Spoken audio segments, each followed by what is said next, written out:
प्रमुख बाचिकाज्यू व बाचिकाज्यू, यस भव्य कार्यक्रमका सभापतिज्यू, खरेल नगरपालिकाका उपप्रमुखज्यू, खरेल नगरपालिका वडा नम्बर 5, 6 र 7 का आदरणीय वडा अध्यक्षज्यूहरू, जनप्रतिनिधि साथीहरू,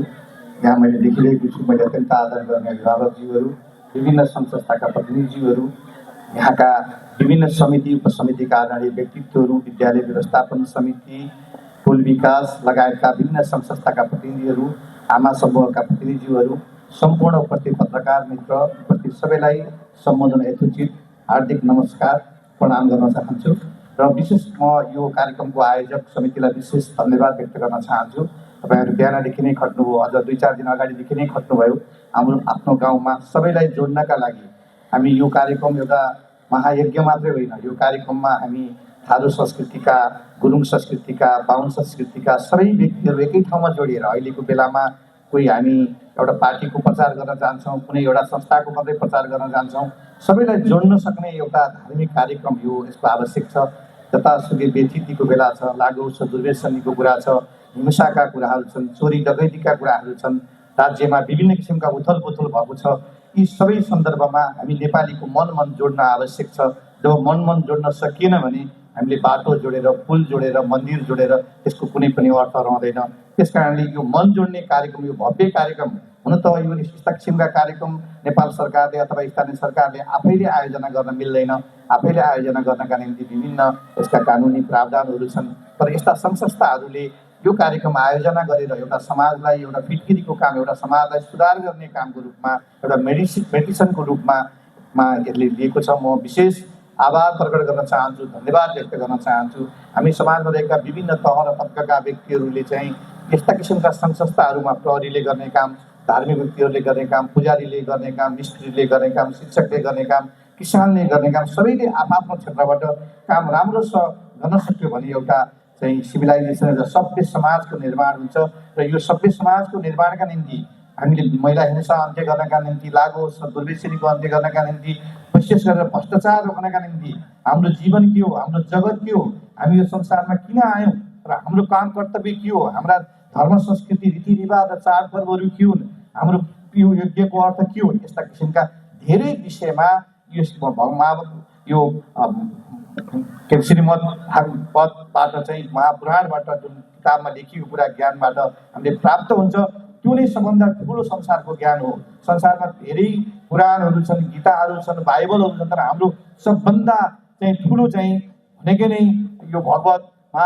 श्रीमद् भागवत महापुराण हो। र यसको निम्ति म विशेष गरेर सुप्रिया किशोरीज्यूले अघिल्लो वर्ष हामीहरू सबैको मन जितिसक्नु भएको छ। म त अघिल्लो वर्ष नै उहाँको यो सुन्दाखेरि अत्यन्त कर्णप्रिय स्वरमा उहाँले एकदम रियल बेसमा बसेर उहाँले सुनाउनु भएको थियो। अघिल्लो वर्ष नै प्रभावित भएको थिएँ। मलाई लाग्छ यो आजको दिन हामी रेलीबाट 24 कोटीबाट सुरु गऱ्यौँ, निर्वाचनको समय छ, कतिपय आचार संहिताका कुराहरू होलान्, धेरै ठुलो हुल, धेरै ठुलो बथान, धेरै ठुलो चाहिँ हाइफाई, धेरै ठुलो अतिथि, धेरै लामो भाषण, त्यति धेरै यो चुनावको बेलामा शोभा दिँदैन। तथापि धार्मिक कार्यक्रमका निम्ति यसले केही पनि रोक्दैन। मैले यो प्रष्ट रूपमा एउटा नगर प्रमुखको नाताले यहाँलाई राख्न चाहन्छु, धार्मिक र सद्भावका निम्ति निर्वाचनका नै किन नहोस्, विभिन्न किसिमका पर्यवेक्षकहरू, स्वयंसेवकहरू, यस्ता धार्मिक तर्फबाट मान्छेहरू मिलेर जाउँ, एकअर्काको मन मिलाउँ भन्ने कार्यक्रम रोक्नलाई कुनै पनि आचार संहिता लाग्दैन। यहाँ कुनै व्यक्ति, कुनै समाज, कुनै जातको द्वेषी भावना सिर्जना गर्न, कुनै पार्टीलाई जिताउन, कुनै पार्टीलाई हराउन, कुनै किसिमका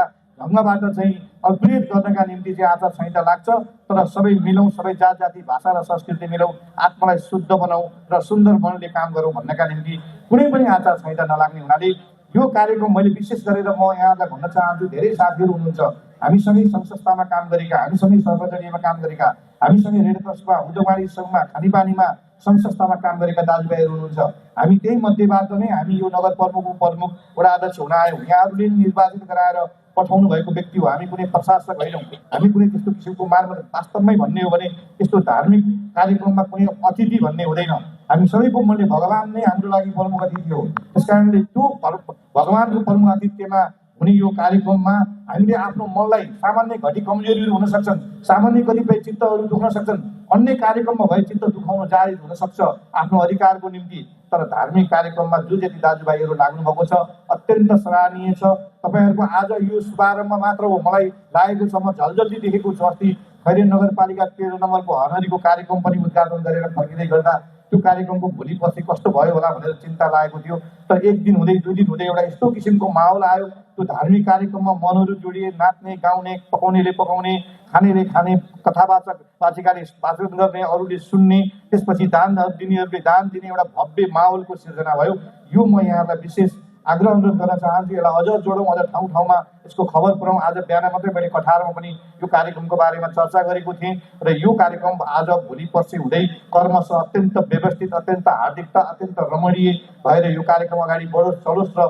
त्यसरी चल्छ र यो भव्य जामजाम लाग्ने, आउँ लाग्ने, सुनौ लाग्ने यो कार्यक्रम हुन्छ भन्ने कुराको मैले विश्वास लिएको छु र यसमा लाग्नुहुने सम्पूर्ण दाजुभाइ तथा दिदीबहिनीहरूलाई विशेष धन्यवाद व्यक्त गर्न चाहन्छु। नगर प्रमुखको नाताले प्रमुख वाचिका उपवाचिकालाई म स्वागत गर्न पनि चाहन्छु, अरू अतिथिज्यूहरूलाई पनि स्वागत गर्न चाहन्छु र यो कार्यक्रमको अवधिभर नगरपालिकाको तर्फबाट तपाईँहरूलाई चाहिने पानी ट्याङ्की होस्, जेसिबी होस्, अरू कुनै पनि साधन र स्रोत होस् अथवा आर्थिक रूपमा पनि तपाईँहरूले जुन एउटा सुरु गर्नुभएको छ, यो प्रमुखले पनि जोड्नुभयो। कुनै पनि कार्यक्रम भवन बन्दैमा त्यो भवनको अर्थ रहँदैन, भवनमा बस्ने त्यसको काम गर्ने शैलीमा त्यसको अर्थ रहने हुनाले हामीले ज्येष्ठ नागरिक भन्दै गर्दा एउटा ज्येष्ठ नागरिकलाई सम्मान गर्न, एउटा आमालाई सम्मान गर्न, एउटा चाहिँ मानव सेवा आश्रममा बसेर काम गर्न, उसका रोदनहरू, उसका पीडाहरू,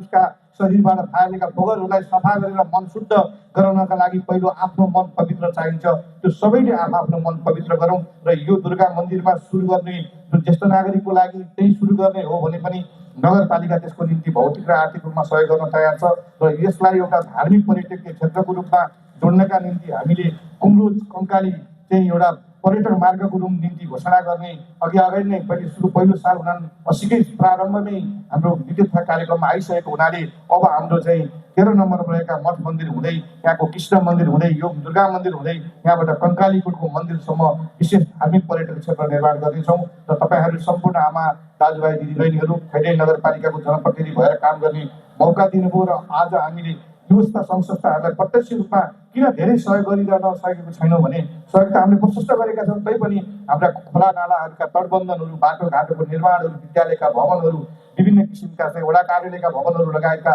धेरै भौतिक पूर्वाधारको कार्यक्रममा विगत यो 4 वर्ष हामीले धेरै व्यतीत गर्नुपर्ने भयो। अबका दिनहरूमा खैरे नगरपालिकाको बजेट पुँजीगत खर्चमा मात्र सीमित रहँदैन, त्यसका अरू जात जाति, भाषा र संस्कृति र धर्मकर्म निर्माणका निम्ति पनि खर्च गर्ने प्रतिबद्धता व्यक्त गर्दै तपाईँहरूले बोलाउनु भयो, विषयमा राख्ने मौका दिनुभयो र तपाईँहरूको कार्यक्रम 6 गतेसम्म अत्यन्त भव्य हार्दिकता र रमणीयका साथ चलोस्। यस्तो कार्यक्रम भइरह्यो हुन्थ्यो भने त्यो गुन्जन 6 गतेपछि पनि त्यो एउटा स्मरणले तपाईँहरूलाई ताजै बनाइरहने खालको स्मरण योग्य कार्यक्रम बनोस्, यही शुभभाव प्रकट गर्दै म मेरो भनाइ टुङ्ग्याउँछु। धन्यवाद, सबैमा नमस्कार।